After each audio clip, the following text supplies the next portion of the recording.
Acompanhe agora mais um tema doutrinário do Evangelho de Jesus.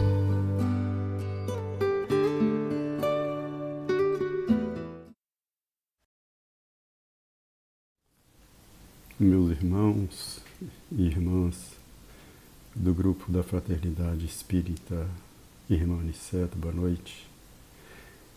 É com muita alegria que nós novamente fazemos o uso deste canal para tecermos comentários a respeito do Evangelho do Cristo.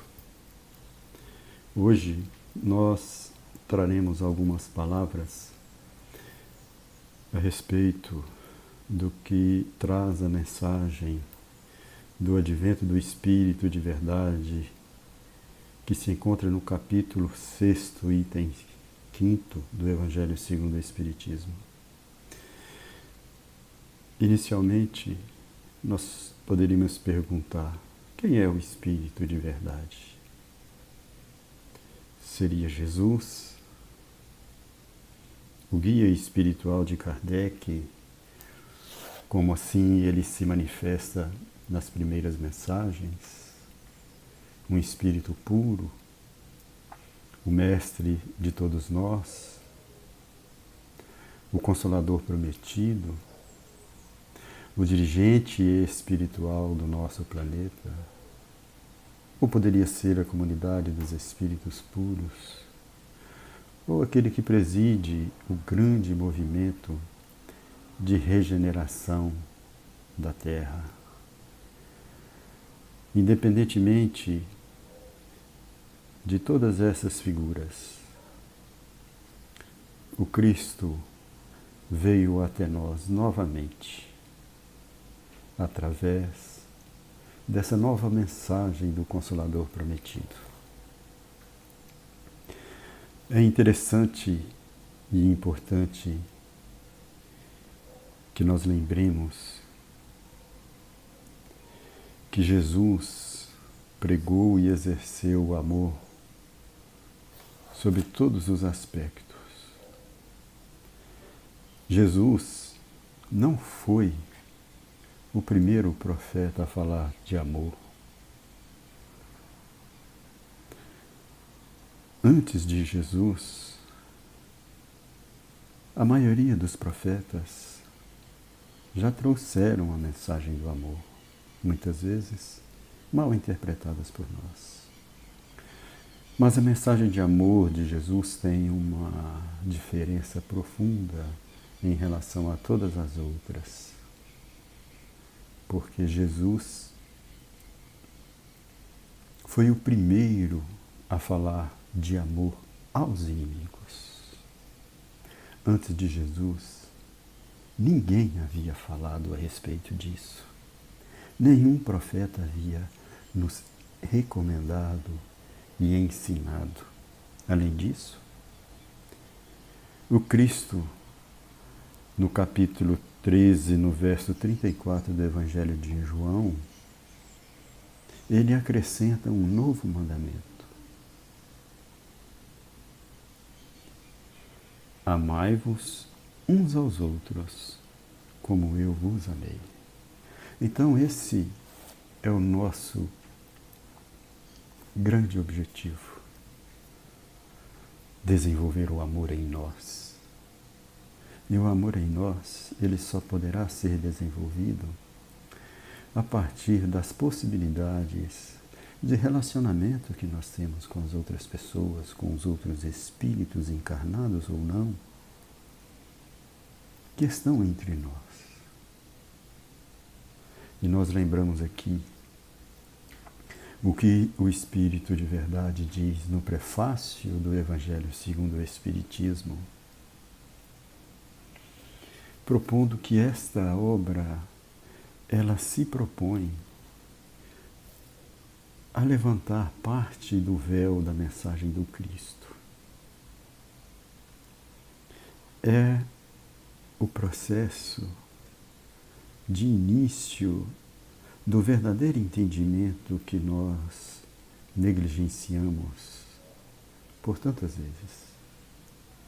Então, no prefácio do Evangelho segundo o Espiritismo, o Espírito de verdade diz assim: eu vos digo em verdade que são chegados os tempos em que todas as coisas há de ser restabelecidas no seu verdadeiro sentido, para dissipar as trevas, confundir os orgulhosos e glorificar os justos. Então é isso que se propõe o Espírito de verdade. Dissipar todas as trevas, todos os véus que trazemos ainda sobre o nosso entendimento, que nos dificulta a compreensão da mensagem verdadeira, que é sempre confundida com os nossos interesses primeiros, os nossos interesses materiais, os nossos interesses egoísticos. Então, colocando a doutrina espírita como este principal instrumento de regeneração da alma, esta chegada do Espírito de verdade entre nós, ele nos trouxe a mensagem verdadeira e que nenhum de nós poderemos, a partir de então, pretextar alguma ignorância sobre a mensagem de Jesus, porque ela tira esses véus que colocamos ao longo de milênios. Portanto, um dos aspectos fundamentais da doutrina espírita e que também a diferencia de todas as outras doutrinas espiritualistas, pois nós sabemos que a doutrina espírita não é a primeira doutrina espiritualista. Antes dela, várias outras foram trazidas. Mas a doutrina espírita, através do advento do Espírito de verdade, tem uma característica ímpar sobre todas as outras doutrinas espiritualistas, porque é a doutrina espírita que é a única que estabelece a prática do amor como o elemento de evolução da alma humana. A única forma que nós teremos, se quisermos evoluir,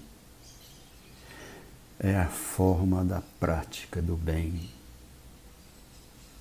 a prática do amor.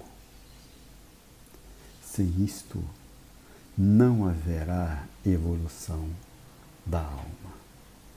Então, o Espírito de verdade, no texto que ele nos traz no Evangelho segundo o Espiritismo, ele inicia assim: venho, como outrora os transviados filhos de Israel, trazer-vos a verdade e dissipar as trevas. Escutai-me. O Espiritismo, como fez antigamente a minha palavra, tem de lembrar aos incrédulos que acima deles reina a imutável verdade, o Deus bom, o Deus grande, nos trazendo aqui uma clara ideia de Jesus falando aos nossos corações. Então ele veio realmente dissipar todos esses dogmas, essas trevas que nós estabelecemos e que nos afastam das leis de Deus. Porque durante milênios nós interpretamos a mensagem do Cristo ao nosso modo, à nossa visão. E quando nós interpretamos a mensagem do Cristo, sem buscar a pureza de sentimento, a nossa interpretação ela estará eivada do nosso egoísmo. Daí a dificuldade que por muito tempo percorremos de entender a mensagem de Jesus, porque ela sempre esteve ofuscada por aqueles que se diziam detentores dessa verdade, os únicos intérpretes das mensagens do Cristo, e que desta forma que eles interpretavam essa mensagem, nós deveríamos aceitar. Então, por séculos, nós seguimos cegos. Fomos guiados por cegos. E ainda, até agora, nós nos encontramos na condição de buscar o entendimento verdadeiro, muito insuficiente ainda, mas pelo menos a chegada do Espírito de verdade entre nós abriu os nossos corações, a nossa mente e os nossos sentimentos. Porque o desejo de Deus, como diz o Espírito de verdade no Evangelho segundo o Espiritismo, não é aniquilar a raça humana, mas é que Ele quer que juntos, vivos e mortos, mortos da carne, nós nos socorramos mutuamente. E o que é socorrer mutuamente? É a prática do amor, que está estabelecida na lei natural. O próprio Livro dos Espíritos nos traz um capítulo todo dedicado a essa lei de amor, justiça e de caridade. Que ela está estabelecida sob bases muito simples, porque amor e justiça, de acordo com os hebreus, têm origem em uma mesma palavra e é uma palavra só. Amor e justiça. E a doutrina espírita nos trouxe a caridade. Porque a caridade é o amor que se movimenta. A caridade é o amor que vai em busca do semelhante, para que desta forma possamos estabelecer na Terra a justiça verdadeira. Então nós nos lembramos do que Kardec pergunta aos espíritos na questão 876, em que ele diz que, posto de parte o direito que a lei humana consagra, qual a base da justiça segundo a lei natural? E o Espírito Superior responde: queira cada um para os outros o que quereria para si mesmo. Essa frase tão curta, ela substitui, se a colocarmos em prática, todo e qualquer livro, por mais precioso que ele seja, de autoajuda espiritual. Porque ele nos diz que a nossa relação com o próximo é que estabelece a justiça.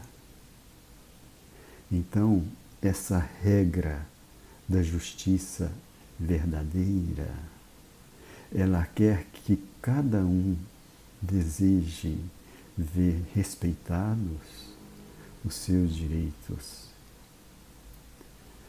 Então isso, ela deve estar inculcada em nossa mente para que todas as vezes nós nos encontrarmos em dúvidas de como proceder em relação ao semelhante, lembremos disso.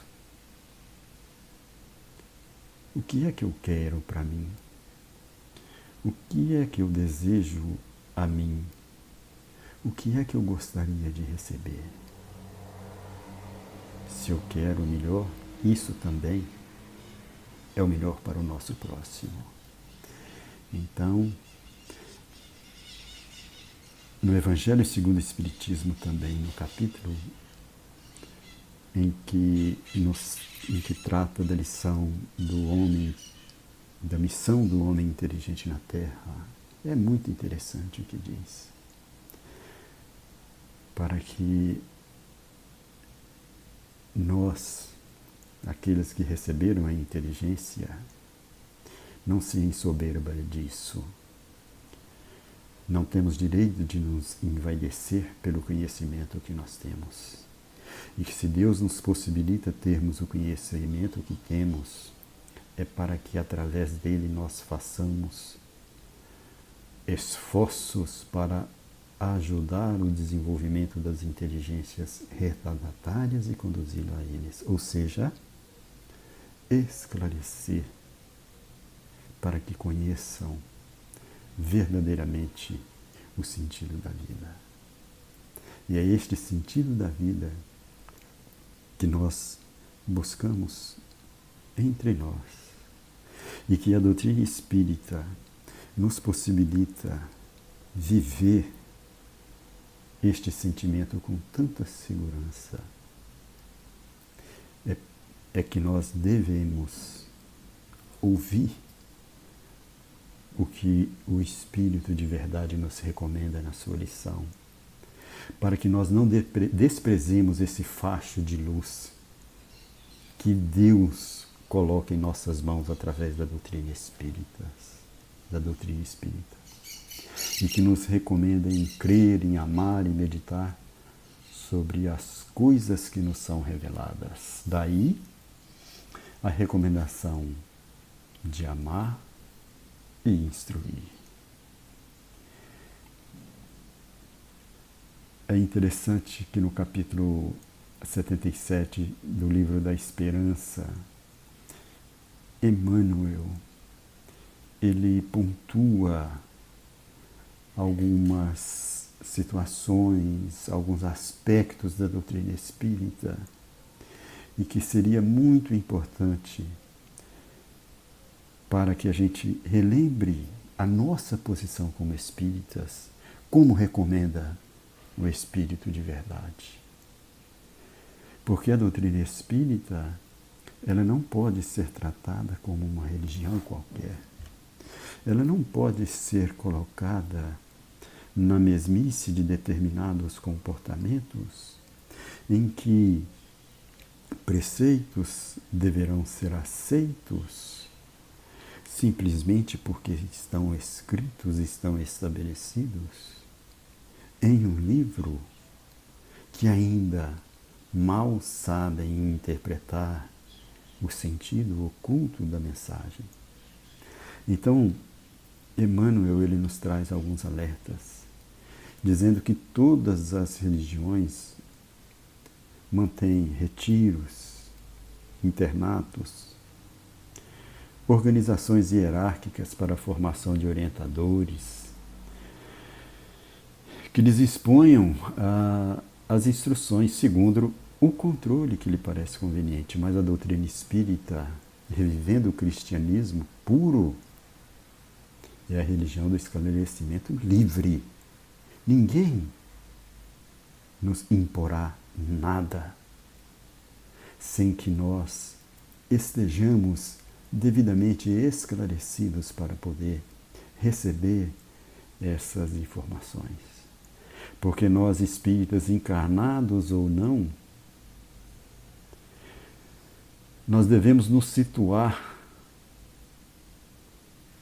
como pessoas dos grandes princípios que nós recebemos. Porque se nós nos distanciarmos dela, nós seremos confundidos com os delírios do personalismo em nome da liberdade. Continua Emmanuel, dizendo que todas as religiões amontoam riquezas terrestres através de templos suntuosos, declarando que assim procedem para render homenagem devida à divina bondade. A doutrina espírita, revivendo o cristianismo na sua maior pureza, é a religião do desprendimento. Portanto, nós espíritas, encarnados ou não, nós, se encarcerarmos a própria mente nessas hipnoses de adoração a pessoas ou na ilusão de posses materiais passageiras, nós possivelmente ou provavelmente nos tombaremos em processos amargos de obsessão mútua. Todas as religiões cultivam um rigoroso sentido de seita, mantendo a segregação profitentes. Segregar nas pessoas, porque elas têm uma outra religião, têm uma fé diferente da nossa, é colocar de lado tudo que o Cristo nos ensinou. E o cristianismo puro é a religião da solidariedade. Se nós abraçarmos essas distorções em torno do ensino espírita, mesmo quando por desconhecimento, por inocência, nós estaremos procedendo como nossos irmãos nas inquisições, no fanatismo e violentando a nós mesmos. Todas as religiões sustentam claustros e discriminações a pretexto de resguardarem contra o vício. A doutrina espírita não. A doutrina espírita é a religião do pensamento reto, livre. Se nós espíritas encarnados ou não, convocados a servir no mundo, desertarmos do concurso aos semelhantes a título de suposta humildade ou por terror de preconceitos, acabaremos inúteis nos círculos fechados da virtude e da superficialidade. E a doutrina espírita não é superficialidade, ela não aceita, não combina com a superficialidade. Ela defende a pureza de sentimento. Ela defende de que todas as nossas ações sejam pautadas no amor. Inclusive a prática do bem, a prática da caridade, que é a nossa maior bandeira, é um instrumento, como diz Emmanuel, que significa o nosso único caminho para a evolução espiritual. Mesmo a caridade, muitas vezes, não é a caridade que eu quero fazer. É a caridade que o meu irmão precisa receber. É a que ele necessita e não a que eu quero. A doutrina espírita trouxe de forma definitiva a negativa de que nenhum homem deve se alimentar como representante de Jesus, de Deus, e ser remunerado por isso. Nenhum tem esse direito. Se nós estudarmos os evangelhos, todo o comportamento do Cristo, nós vamos perceber isso. Ele esteve conosco e se comportou como ser humano de sua época, cumpriu as suas obrigações, pagou impostos, viveu como um cidadão de seu tempo. Então nós não temos direito, em nome do Espiritismo, em nome do Espírito de verdade, em nome de Deus, cobrar por aquilo que nos é uma dádiva, que é o maior elemento que nós temos de progresso, que é a possibilidade de levar ao nosso semelhante aquilo que lhe dará condições de viver com mais justiça. Apesar de que todas as religiões são credoras do nosso profundo respeito, nós não podemos esquecer que somos chamados a reviver o cristianismo em sua maior pureza. E o Espírito de verdade, ele nos recomenda estes comportamentos através de tantas mensagens que ele nos traz nas obras básicas. Espíritos tão importantes para nós. Espíritos que conseguiram se elevar na dureza da vida, das provações, mas que hoje se sentem plenos em nos trazer essa verdade. E lembrando aqui que nós, os espíritas, devemos reviver a mensagem que Moisés nos trouxe no livro de Deuteronômio, no capítulo 6, no verso 6, para que exerçamos o amor na sua verdadeira pureza. Este é o nosso papel.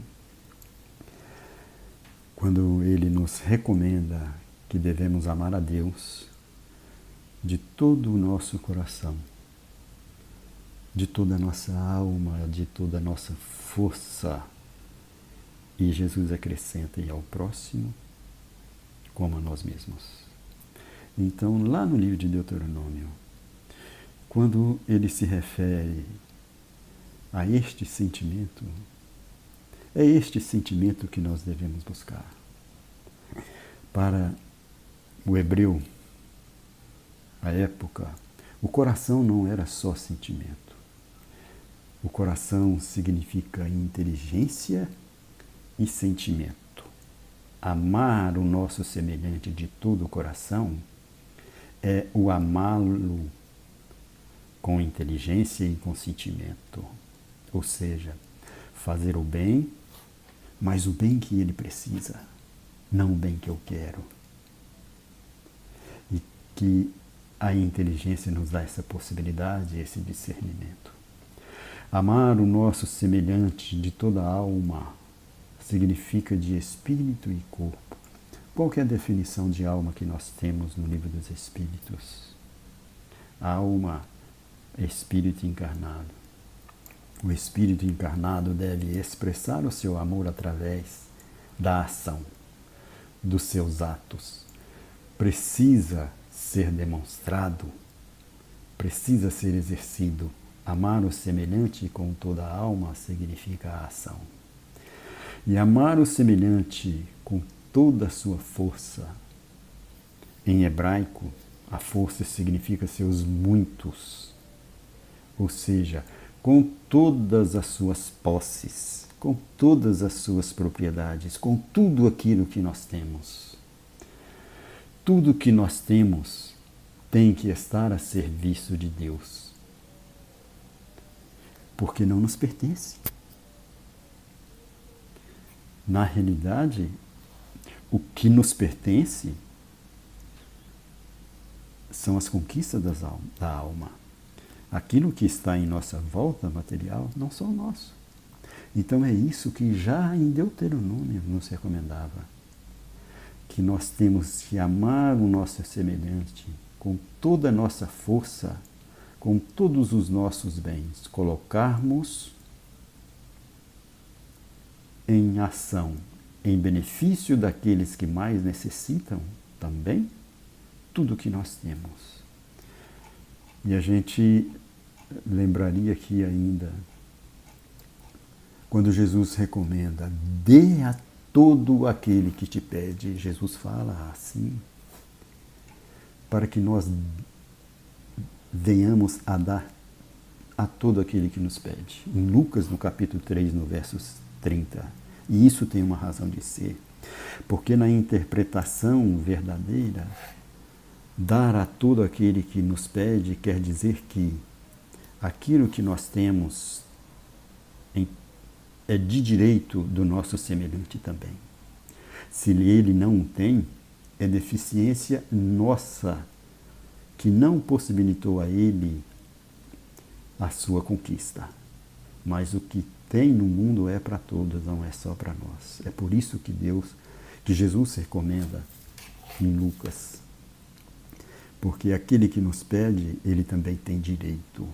E muitas vezes é a oportunidade que nós temos de nos reequilibrar com a lei.